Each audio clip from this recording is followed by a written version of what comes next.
So, you think you're an empath? Hey, I'm Jade and welcome back to my channel. Today, I'm going to be sharing with you what an empath is, 8 signs you may be one, and how to work with this. I hope you enjoy.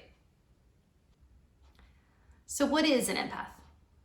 An empath is someone who is highly sensitive and aware to the emotions of everyone around them, to the point of picking up others' energy and emotions as if they were their own.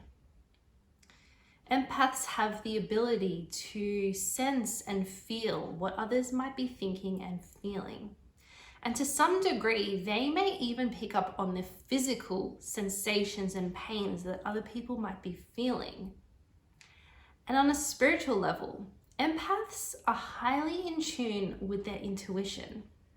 They have the ability to feel other people's energies, and they feel this really deep connection with all beings and Mother Nature. So a really cool analogy is to think of an empath as an emotional sponge.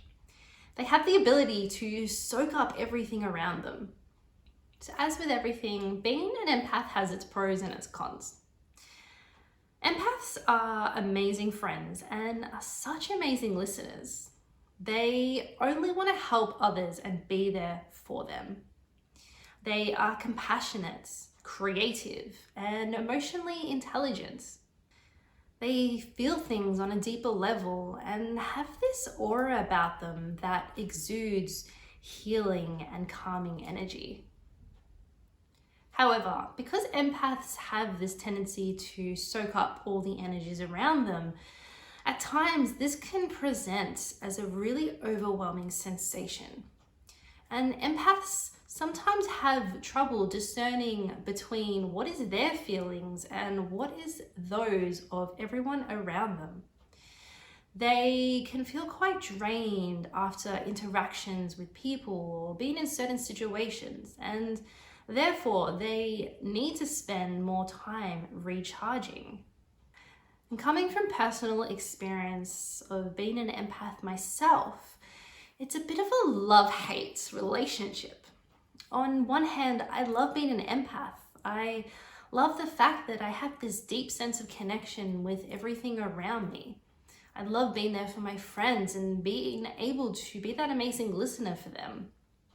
But because of this, I do have this sense of overwhelm that can take over and feel quite draining. But I have learned to work with it. I have certain rituals in place and practices that allow me to recharge my batteries and tap back into my own emotions. So let's get into those 8 signs of an empath. Number 1, you take on other people's emotions as your own. Now, this is probably the most common sign of an empath. So no matter what someone else might be portraying that they are feeling, what they are feeling inside, you most likely will be able to pick up on. You will be able to sense maybe what they're thinking or feeling, even if what they are saying to you is the complete opposite. So again, it comes back to this sense of absorbing like a sponge what someone else is feeling. So spend some time reflecting back on certain situations where this might be the case. It might be a time where you have been there for a friend who was going through a really rough time. Thinking back to that situation, how did you feel? Did you feel as if you were experiencing those pains as if you were going through that situation? If you were, it's more likely than not that you might be an empath. Another sign is that your surroundings and environment matter a lot. As an empath, you are this emotional sponge, so you are absorbing the energy around you. So it makes sense that if you're in an environment where you have this huge influx of energy coming your way, this can tend to be quite overwhelming. Similarly, if you're spending time in nature and connecting with Mama Earth, you will feel this sense of deep connection and calm. So as an empath, it's really important to you to really determine what environments and situations you feel comfortable being around. And this can really tie in with these sudden feelings of overwhelm in public situations. So thinking back to a time that you were in a crowd of 100 or maybe 1,000 people, if you get these feelings of overwhelm and needing to run away from that situation, it's likely that you're an empath. I know for me, I get really overwhelmed in really large crowds. I feel like I am absorbing everything, and it's a lot. Another sign of an empath is that you are able to understand where people are coming from. Now, it's no surprise that the term empath comes from the word empathy. And empathy is being able to understand and feel where other people are coming from. As much as being an empath is actually absorbing the emotions and feelings of those around you, on a deeper level, it is also that understanding of knowing where they're coming from, having a sense of what they're going through. And this is why I love being an empath, because being an empath allows me to have empathy for others. Having empathy allows this deep and fundamental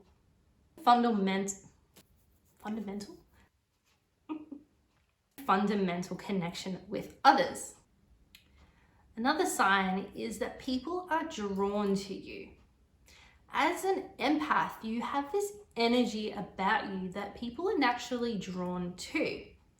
I don't know if it's because empaths maybe have this deeper sense of insight because they can just feel things, but from personal experience, I know that everyone seems to come to me with their problems because I get it. I know what they're going through. I feel it. I guess it helps that empaths are really great listeners, and to some degree, that might be why people are drawn to them. We are able to patiently listen and wait for them to come to us and express what they need to express. Another sign might be that you actually feel people's physical pains and illnesses as well as their emotions. Now, this isn't to say that when someone is sick or in pain that you have sympathy for them. It's more that you actually physically feel the pain as if it was your own. Now, this isn't the best trait to have as an empath. I'm going to be the first to admit that because I have that trait. If a friend has a headache or someone has injured themselves, I will feel it myself, and it's not very fun. But this is what makes empaths exceptional caregivers. Another sign, and one that I can really relate to, is this sense of overwhelm in intimate relationships. Now, we all know relationships can be challenging at times for everyone, but just imagine how much more challenging they are for empaths. When an empath is able to pick up on every slight bit of emotion, mood, even a lie. And later down the track, when you decide to live together, this presents another hurdle in itself. You are combining your energies in a shared space. And I guess this ties back to the sign I mentioned previously of your environment is really important as an empath. So as empaths in intimate relationships, when you do take that step to move in together, you may feel like your space is intruded upon and that you don't have a space to be able to fully recharge on your own. But of course, this is easily remedied. It's not to say that as empaths, we can never have intimate relationships or live with partners. Absolutely not. We just need to create a little space for ourselves in that home. That might be having our own room or a little corner of the house that's our sacred little altar space, which I personally love having in my place. It's that space that I go to where I am completely surrounded by my beautiful objects that make me recharge and feel better in myself. Another sign of an empath is having a really great intuition. Because we are able to feel things on such a deep level, we naturally have this deep connection with the self and with the deeper environment around us. And lastly, spending time recharging alone.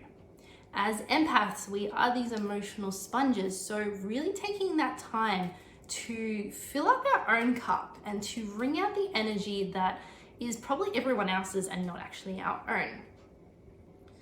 Because if we are constantly holding on to everyone else's energy, more likely than not, we're going to experience anxiety, depression, burnouts. So it is so important that we take this time to fill up our cup alone. Now, it's a really big generalization here, but intropaths,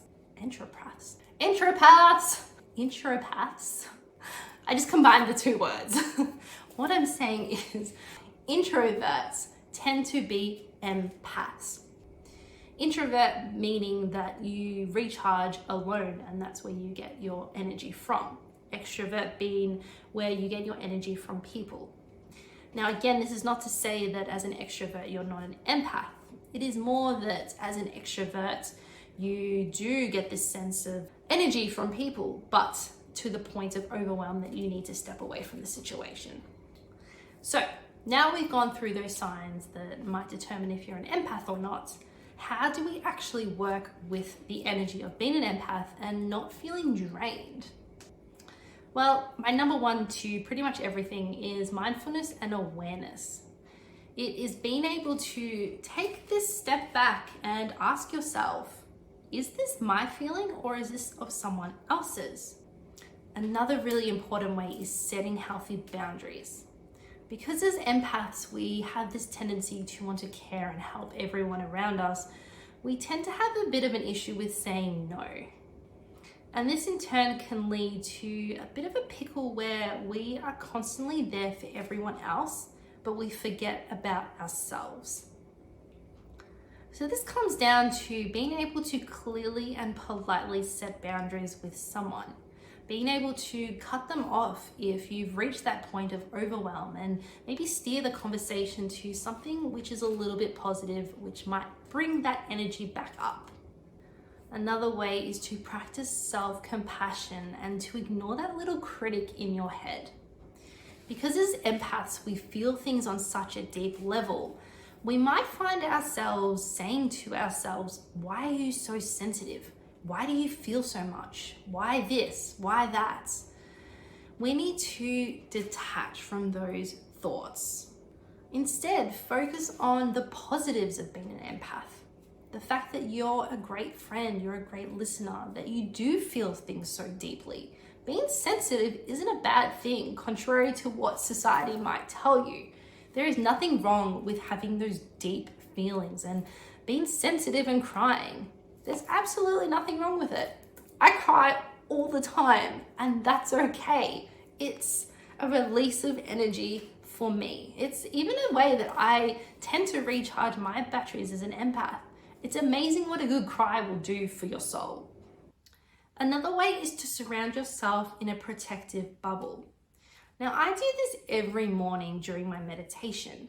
I will visualize myself surrounded in this beautiful bubble of love and light, only allowing love and light in and repelling all negative energy.